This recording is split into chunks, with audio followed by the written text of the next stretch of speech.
guys, welcome back to La Casita Jardin. So today we are going to be making fire cider.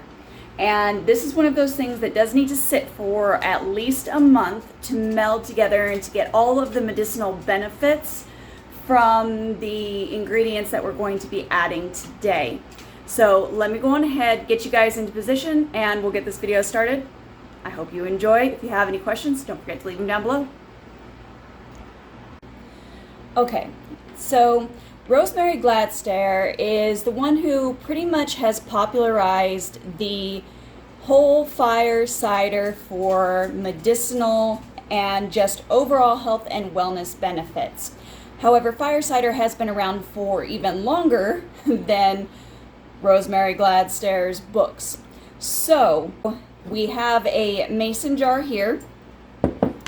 I have a plastic lid. Now, you don't necessarily have to use plastic, but if you do use a traditional ring and topper, you will want to go ahead and probably cut out a square of wax paper or parchment paper to put over the top, and then put the cap and the ring on so that you don't erode your metal ring or the cap.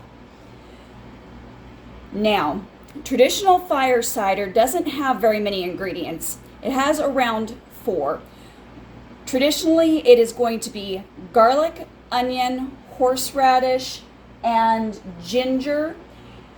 However, since Rosemary Gladstare has repopularized the use of fire cider, which has been around for a very, very long time, has been used for overall health and wellness, people used what they had on hand. So recipes for fire cider will vary from one person to another, and I feel that that's very appropriate. So in my case, there is also horseradish that is typically used in most fire ciders. Now, a horseradish is not necessarily a safe ingredient for me personally due to my neurologic condition, so I'm going to go on ahead and leave that out. That being said, I'm going to go on ahead and I'm going to add the 3 other base ingredients that you see right here. So we have garlic, onion, and then I have fresh ginger root. So I'm going to go on ahead, I'm going to add that to my jar here real quickly, and then I will show you what other additions I am going to be including in my fire cider.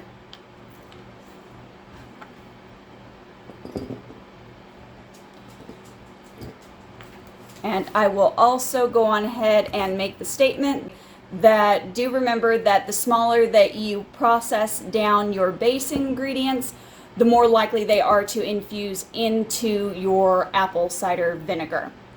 All right. Now to this, I'm also going to add 1 red chili pepper. You will see quite a few recipes these days that end up including any type of pepper from shishito peppers to habanero to, I've actually seen jalapeno as well. So whatever pepper you have on hand, go ahead and use that. I'm also well stocked here with cranberries. So I'm going to add several cranberries in here.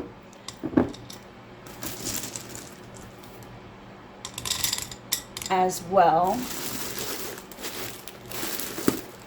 Cranberries are very high in vitamin C, are very good at clearing out the kidneys and the liver, and when you have a virus, that is always a good thing. I am also going to be adding some dried rosemary here. Rosemary, very much like our pepper, is going to, and the ginger, is going to be a good expectorant. So it's going to help keep the mucus nice and loose should you be sick. Also, it is really a nice warming spice. It's very good for blood circulation and just keeping your system cleared of anything that it encounters in daily life. All right, now to all of this, we're going to add orange.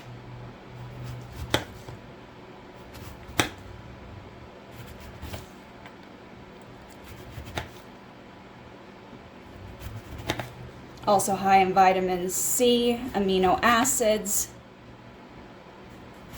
antioxidants. Anything that's really high in color is going to be high in anthocyanins as well, which is also immune boosting.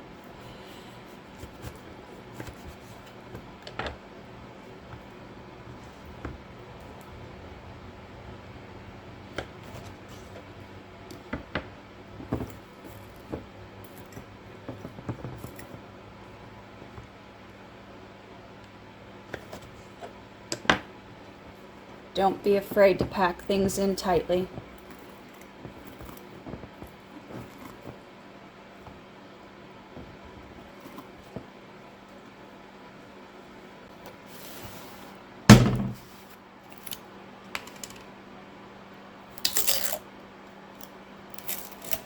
All right, now we are going to add in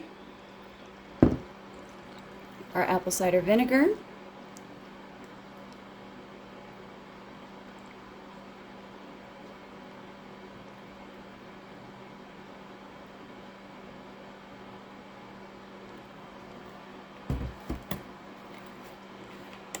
Making sure to cover everything here.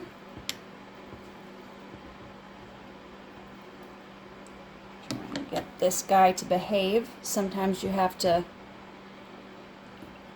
encourage things a little bit. All right.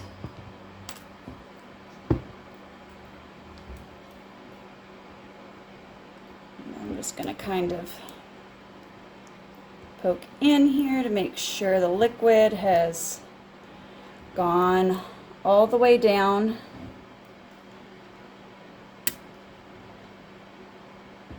You'll see little air bubbles that will pop up, and that's just little air pockets in there. And just allow the apple cider vinegar to kind of drain in. All right. Go on ahead, wipe our edge here a wee bit.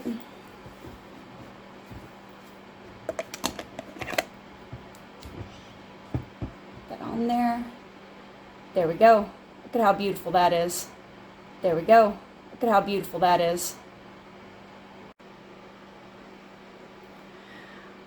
Okay guys, so that's all there is to making fire cider. It is super simple. There's no reason that anybody can't do this and make it specifically for you and your family and your needs. Now, this is going to sit for a month, just in case I didn't mention that at the beginning of the video or during the process of making the fire cider.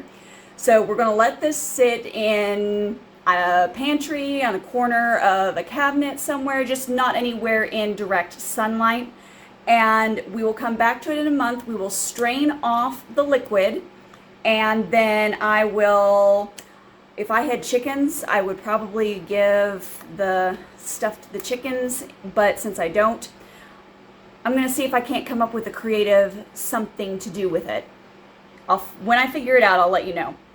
But by the month, it will have absorbed all of the nutrients from all of these ingredients that we have put in this jar, and the apple cider vinegar will be ready for our honey addition. And I will be coming back and showing you that portion on another video later on, and we'll talk more about the benefits of fire cider and basically why you should have it in your cabinet, because it's pretty darn awesome.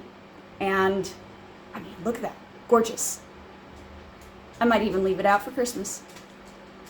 All right, guys, as always, keep it simple, natural, and essential. If you have any questions or comments, go on ahead and leave them down below, and I will see you guys on the next video. Bye.